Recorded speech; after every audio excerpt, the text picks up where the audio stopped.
As junky as it is, my car is really special to me.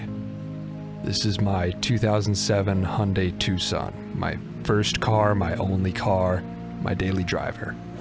Usually with my projects, I don't like things to be sitting out half finished, but my car is one of my few permanent works in progress. There's always something that needs tinkered with. This week, it's the headlights. Ever since my car took a deer to the fender about a year ago, I've been running on mismatched headlights. My solution was making this custom headlight out of universal motorcycle bulbs instead of paying $200 or $300 for a new set. So my next few tasks are finishing the unfinished project, making the other headlight, and maybe work on some other things like the grille, the bumpers, and the roof rack. My car is one project where I allow myself to go a little crazy and work on whatever I'm inspired to work on in the moment, not worrying too much about strict plans or anything. Now, since the replacement headlight is going to be such a significantly different shape than the stock ones, an idea that's been bouncing around my head is chopping the grille, kind of going with this wider, more Mad Max-ish type look. Now, cutting off a good portion of the front of my car isn't exactly reversible, so I just painted out my lines real quick to sort of visualize what it would look like. You get the idea, right? I don't know if I do, but I'm gonna cut it anyway and see what happens. Now, with how I talk about how much I care about this car, it might seem weird how kind of reckless I am with it. But as long as it drives well and it's relatively safe, I don't care too much about how it looks. No matter what it is, I like seeing other people's creations that stand out from the regular traffic, stuff that isn't the exact same 100 cars you see every day. Even if it's poor taste and poor execution, I just love seeing people make their everyday transportation their own. This was my first car, and I didn't like it for the first year or so that I had it. It felt boring, same old, and I was afraid to do any modifications on it because I thought I was going to sell it and buy an old truck or something. But after doing a good amount of work on the engine myself, I started to get familiar with it and like it, and began to turn this car into the truck that I wanted. I tore out everything from the back and put in this pallet wood bed, and now I basically use it as a work truck, hauling scrap wood and carrying tools. Now, for the custom headlight, I'm going to be using some random scrap metal I had. There's definitely a better way to do this, but with what I had laying around, I made this simple angled structure, and I'm going to mount my headlights using this other random bar of steel. By the way, I'm aware I'm shooting metal shards directly into my coffee cup here. Don't worry, it was empty. Now, this is the first time I've welded anything since I made the other headlight months and months ago. And I'm not very good at welding. I can point the gun in the right direction and pull the trigger, but not much more than that. But these welds aren't holding any serious weight, and you know what they say. A grinder and paint makes me the welder I ain't. All things considered, though, I probably have less than an hour of weld time total in my life, so I've got time to improve. I then cut up my smaller brackets that are gonna mount the turn signals and the headlight and cleaned them up a bit. This shorter piece is gonna hold my turn signals, and I want to add a bit of an angle so I can have my two lights staggered a bit. The other piece is just getting roughly formed into kind of this C shape to hold the big headlight. This will be the completed shape, headlight on the right and two little blinkers on the left. I could probably do this project without any welding at all, but I wanted to get my practice in for future projects where the structural integrity does matter. And to my surprise, one of my welds actually came out looking pretty good, for me at least, compared to what I'd been doing. One thing I've learned with trying a lot of new skills is not to be too down on yourself for sucking at it at first.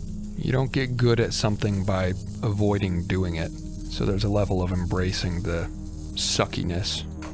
With my metal thingamabob completed, it was time to put some primer on it. Unfortunately, I was running out of automotive primer, so I decided to just crack the can open. Terrible way to apply paint, I wouldn't recommend, but it was fun. Anyway, after that set, I gave it a much nicer coat of flat black enamel. And once that set nice and matte, it was finally time to actually assemble this thing. The main light is a universal 7-inch motorcycle headlight, which you can get for about 20 bucks, and the turn signals are called bullet lights, also for motorcycles. They're maybe 10 bucks per pair. So about $60 for the whole car. Not bad. To stick my metal brackets to the car, I cut a little flathead groove into this long bolt. The way I did this, I didn't have enough room to stick a socket down in there, but I also could have just gone to the hardware store and got longer bolts. I just sent those bolts through this old headlight seat and stuck a nut on the other side with a washer. Feels pretty sturdy and it doesn't shake going down the road, so I think we're all good. Now for the wiring, I wanted to reuse parts from the stock headlight, but I also kinda just wanted an excuse to do this.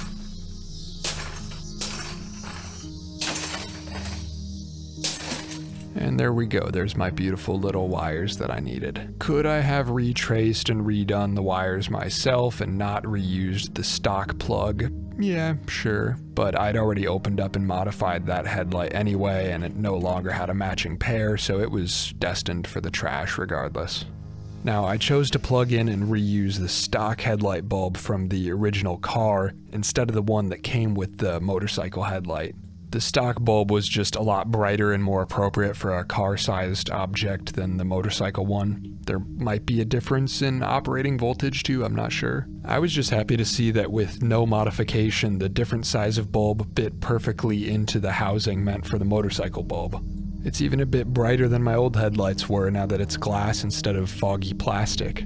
Now, one thing to consider with these turn signals is that wiring them up to an older car that's intended for halogen lights, these are LED, which have a much lower resistance. It's pretty straightforward to wire up, you just stick them together, positive to positive, negative to negative, but once it's actually on and functional, they will blink faster because the relay that's controlling them sees no resistance and thinks there's a dead halogen bulb in there. You can fix this by adding resistors into the wiring or by just switching out the relay for an LED one.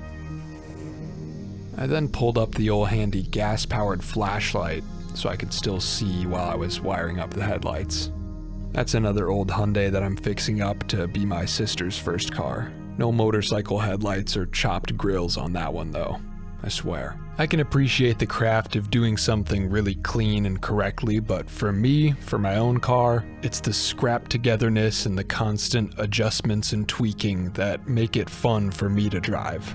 It's the same ethos that goes into how I build my studio, except in this case, I fully own this thing. And as silly and inconsequential as a lot of these modifications are, the freedom to just tinker around and have fun with this car has taught me so many new skills that I just wouldn't have learned otherwise. And at the end of the day, isn't that what a good project is all about? Thank you for your time. One last thing, while I was working on this project, I also got distracted for a few days and cut the fenders. I cut up that footage with some voiceover and put it up on my membership site, which I'm currently soft launching. There's a handful of people from the live streams and from the Discord in there right now. If you want to help support the channel, that's the future of how I'm going to be able to keep doing this weekly. First link in the description and the pinned comment. It's just evanmonsma.com. But if you like the content and want to throw me a couple dollars to help me keep going, there's some extra footage on there for you. I appreciate y'all. I'll be live streaming tomorrow, Friday, around 6 or 7 EST. And thank you for your support and your time.